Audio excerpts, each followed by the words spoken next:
ధన్యవాదాలు అధ్యక్ష. ధన్యవాదాలు అధ్యక్ష. కొద్దిగా మీరు ఈ టైప్ చూడట్లేదు అసలు. ఫైనల్ ఇచ్చినందుకు థ్యాంక్ యూ అధ్యక్ష. రెండే ప్రశ్నలు అధ్యక్ష, స్ట్రైట్గా సూటిగా ప్రశ్నలు అధ్యక్ష. 15 నెలలైంది అధ్యక్ష, 15 నెలలైంది శాసనసభకు వచ్చి అధ్యక్ష. టీయూఎఫ్ఐడిసి అంతకుముందు కేసీఆర్ గారి ప్రభుత్వంలో నాకు 2 మున్సిపాలిటీలు ఉన్నాయి అధ్యక్ష, మెట్టుపల్లి, కొరుట్ల. రూరల్ కాన్స్టిట్యున్సీలో 2 మున్సిపాలిటీలు ఉన్న అతి తక్కువ కాన్స్టిట్యున్సీలో నా కాన్స్టిట్యున్సీ ఒకటి అధ్యక్ష. 2 కాన్స్టిట్యున్సీలకి 15 కోట్లు అప్పుడు శాంక్షన్ జరిగింది అధ్యక్ష. గత 15 నెలల నుంచి నా చెప్పులు అరిగినాయి అధ్యక్ష, షూస్ కూడా అరిగిపోయినాయి అధ్యక్ష, కానీ ₹1 కూడా రిలీజ్ కాలేదు అధ్యక్ష. దయచేసి మీ ద్వారా ప్రభుత్వాన్ని కోరుతా ఉన్నాను, ముఖ్యమంత్రి గారిని, ఎందుకంటే వారే మున్సిపల్ అడ్మినిస్ట్రేషన్ మినిస్టర్ కాబట్టి, సేమ్ టైం ఉప ముఖ్యమంత్రి గారిని కూడా కొద్దిగా కరుణ చూపెట్టాలి మా కాన్స్టిట్యున్సీ మీద. ఎందుకు అంటే అధ్యక్ష, రెండోది ఆరోగ్య శాఖ మంత్రి గారు కూడా ఇక్కడ ఉన్నారు కాబట్టి వారు ప్రతిసారి వారు సంతకం చేసి పెడతా ఉన్నారు. మా హాస్పిటల్ అధ్యక్ష పెచ్చులు ఉడతా ఉంది మెట్పల్లిలో, వారు సంతకం పెడతా ఉన్నారు, కానీ ఉప ముఖ్యమంత్రి గారు దానికి శాంక్షన్ ఇవ్వట్లేదు అధ్యక్ష. దయచేసి హాస్పిటల్ చాలా క్లిష్ట పరిస్థితిలో ఉంది మెట్పల్లి అధ్యక్ష.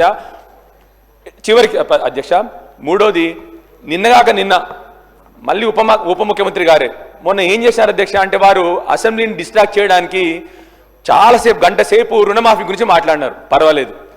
అయితే ఏం జరిగింది అధ్యక్ష అంటే, మా దగ్గర మొగిలిపేట అనే గ్రామం ఉంటుంది అధ్యక్ష. అక్కడ సడన్గా రైతులందరూ అరే ఉప ముఖ్యమంత్రి గారి వాళ్ళేమో మొత్తం అంతా జరిగినది అని చెప్పేసి వారు చెప్పడం జరిగింది.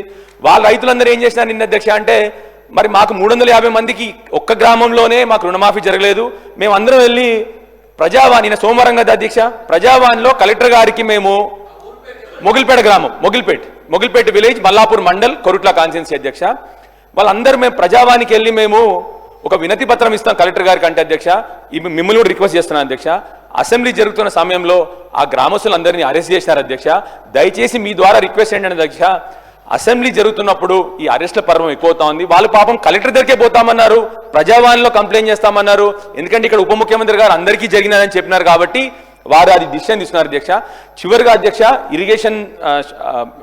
ఇరిగేషన్ శాఖ మంత్రి గారు మా ఉత్తమ్ కుమార్ రెడ్డి గారికి కొన్ని చిన్న వర్క్స్ ఉన్నాయి అధ్యక్ష, నేను పెద్ద వర్క్లు అడగట్లేదు అధ్యక్ష. ఒక న్యాచురల్ బేరియర్ ఉంది అధ్యక్ష, రేగుంట మాటు కాలువ అంటాం అధ్యక్ష.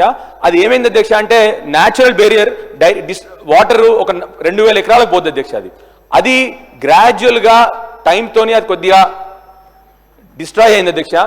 దానికి మళ్ళీ మీరు ఒక 2 కోట్లు పెడితే బ్రహ్మాండంగా 2000 ఎకరాలకు నీళ్లు మా రేగుంటకు కానీ అక్కడ చివరిన వేంపల్లి గ్రామం కానీ 2000 ఎకరాలకి ఆయకట్టుకి మళ్ళీ నీరు వస్తుంది. కాబట్టి మిమ్మల్ని అడిగేది, మేము కోరేది చిన్న పనులే అధ్యక్ష. దయచేసి ఉప ముఖ్యమంత్రి గారిని మళ్ళీ ఒకసారి కోరుతాను, మా కాన్స్టిట్యున్సీ మీద కరుణించండి. చాలా వరకు 15 నెలల నుంచి అన్ని సగంగా పనులు అయినవి అన్నీ కూడా ఆగిపోయి ఉన్నాయి. దయచేసి మిమ్మల్ని మళ్ళీ ఒకసారి రిక్వెస్ట్ చేస్తున్నాను, మా వర్క్స్ అన్ని కంప్లీట్ చేసేటట్టు మీరు ఈ వచ్చే బడ్జెట్లో అన్ని పెడతారని చెప్పి ఆశిస్తా ఉన్నాను అధ్యక్ష. థ్యాంక్ యూ అధ్యక్ష. గౌరవ మంత్రి గారు. అధ్యక్ష, గౌరవ శాసనసభ్యులు 4 విషయాల మీద మాట్లాడడం జరిగింది అధ్యక్ష. టీఎఫ్ఐడిసి ఫండ్స్ గురించి, హాస్పిటల్ డెవలప్మెంట్ గురించి, రైతు రుణమాఫీ గురించి, అదేవిధంగా ఇరిగేషన్ గురించి, అవన్నీ కూడా నోట్ చేసుకోవడం జరిగింది అధ్యక్ష. సంబంధిత అధికారుల నోటీస్కు తీసుకుపోయి వాటిని పరిష్కరించే దిశగా మేము ప్రయత్నం చేస్తామని తెలియజేస్తాము.